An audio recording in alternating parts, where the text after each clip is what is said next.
What's up? I'm Andy Grammer, and I'm hanging out with Rob on Front Row Live.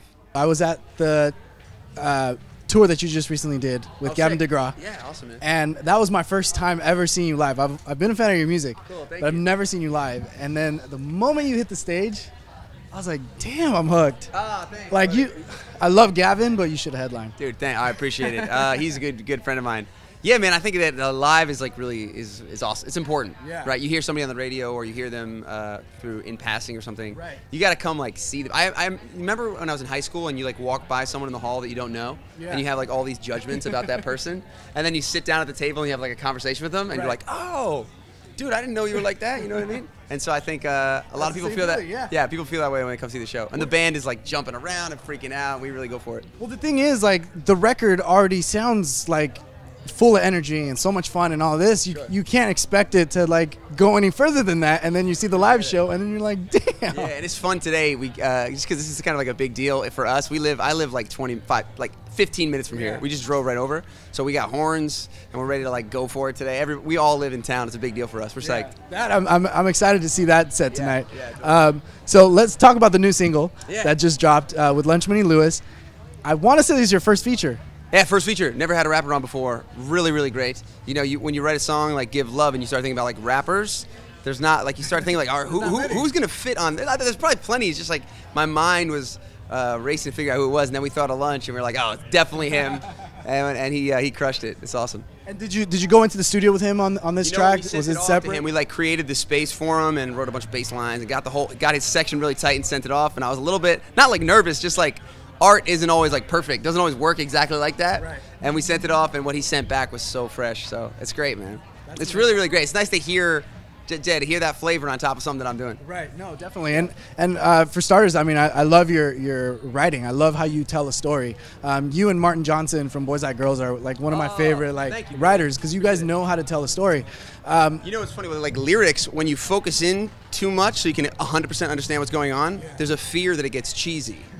Like when you unfocus it, you do like a Radiohead thing, and you just like say a bunch of stuff that I think means something to him, but like I have trouble. You have to listen to it like 50 times to understand what he's saying. That's really cool. But then sometimes like I love growing up with people like Billy Joel, Paul Simon. These people you follow what like it's a story. Like tell me right now. And the problem with that is that it can get cheesy really quick. So I have to write so many to get to the place where hopefully it doesn't feel that way. Hopefully the story like connects in a way. But it's gotten to the point where like your storytelling is so like nice that like I'm almost kind of curious to see what you could do if you were to write or if you were to be like a country artist. Country. You know, it's funny and it's hilarious that Honey I'm Good was like such a big song because some people will come up and be like, oh man, you're like a country guy, right? I'm like, honestly, that's like the one outlying track that just worked that day. And we were even going a little more for like Southern Baptist, like, but it just, in my voice, it came out sounding a little bit like pop country. But yeah, I haven't done very much country before, but I'm a fan of like the storytelling, totally. You got to write with Jon Bellion, yes, for your last album. Yeah, totally. When you write with artists that are just as great with writing, like what is that vibe like in the studio? So initially, like I started out just being very against co-writing because you're like being a bit of a purist. Right. I think the thing about co-writing is when you are confident in yourself and you know what you want to bring and what the stories that you want to tell, then having collaborators is amazing because you're not worried they're going to throw you off your path. Right, you bring your path and they help elevate it. Right. And it's kind of like being, I imagine it's like if you wanted to build like, I don't know, a Japanese style house. And you know what you want, but you go get an incredible architect who's done a bunch of those and you build it together. Then it's like, man, some of these, now you start writing things that you might not have been able to reach by yourself, and that's really cool. That's really cool. And with these experiences, like, have they been teaching you, Totally. like, how to write differently? So I'm on like 106 for my next album, and what that means is there's probably like 20 that I'd be really bummed out if people didn't hear, and now we're producing those up, and we're gonna see which ones make the final cut. But all the other experiences that are still pretty good songs, I just learned so much from all these top writers, and I see the way they mess with the meter, the lyrical structure, the melodies, like all of it, you kind of pick up as you go along and hopefully get better at the craft of songwriting. Right.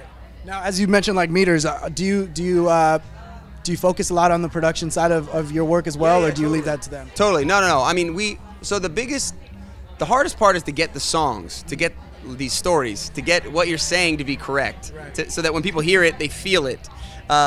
And then once you have that, now I'm in the phase of we're going in and trying to get the production to be correct. And I have a lot of thoughts and ideas about that, all the way down to like that snare is just totally not correct, or that we need a choir right now, or so I get kind of involved. Yeah.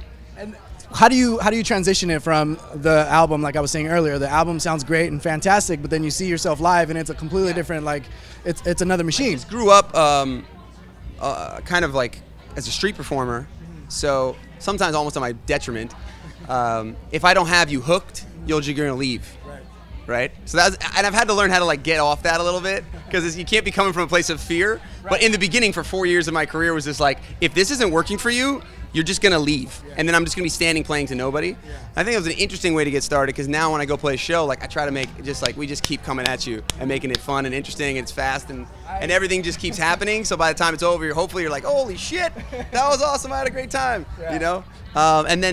And I've learned more as we mature. You do find the spots to like, all right, I'm gonna take you down for a second, and we're gonna give you some like a slow jam here where you can get into it. But it all kind of rests on this roller coaster. How do I make sure you have a great time? So by the end, you're like, awesome. Do you think your live sets would have been different if busking wasn't in the picture in the first place? Totally. I want to. Some of my friends, you have a lot of different bands that you tour with. There was this one band that I played with one time, OAR, and I found that they were like, there was no roller coaster. It was just like straight the whole time. Or like a Dave Matthews Band, or like you go see these like jam bands that are like, and that's a totally different way to do it. Right. And I remember watching, going like, oh man, that's working. Yeah. Like it's totally working for them. But for me, up to this point, I'm like, I want to take you on a ride. That's what I love. So maybe someday I'll get to the other place. That might be a little bit interesting if you're not moving around as much as. Exactly. I mean, you were jumping everywhere. Like I'm surprised you didn't crowd surf at the Greek. So jumping into the third album, you just mentioned like third album, right? Third album. 106 tracks that you've already like worked on. I know you're expecting your first newborn.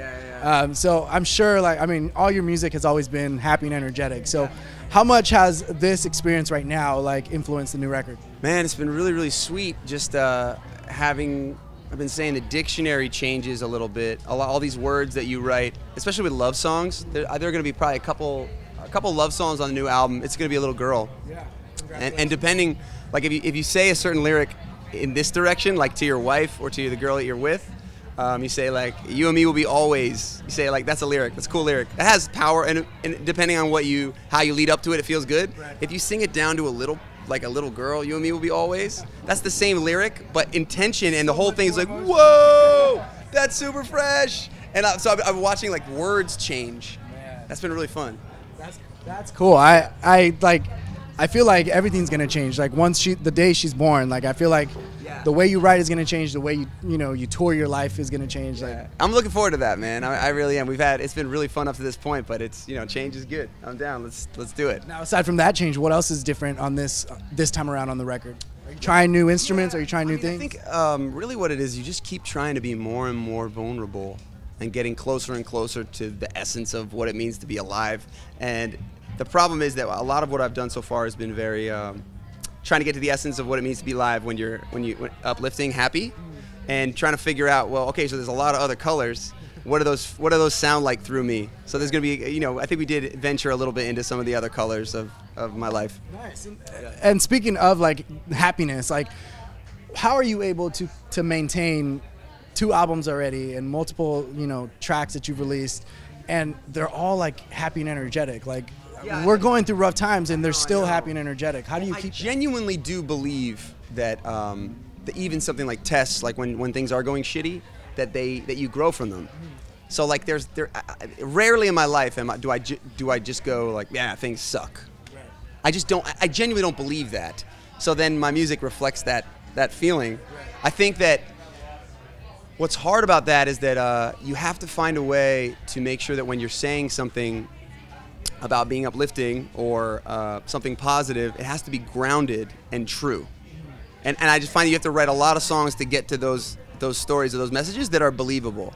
So like my first single that I wrote, Keep Your Head Up, I wrote that after my mom had passed away and I was totally broke and I was on the street. So I think one of the reasons that song took off is because it's not just like some guy being like, be happy. Like if you can feel through me going like, I'm kind of screwed right now, but I do believe that we keep pushing and things will get better. And without it being grounded in some pain, then the good stuff is hard to take in. That's what I find.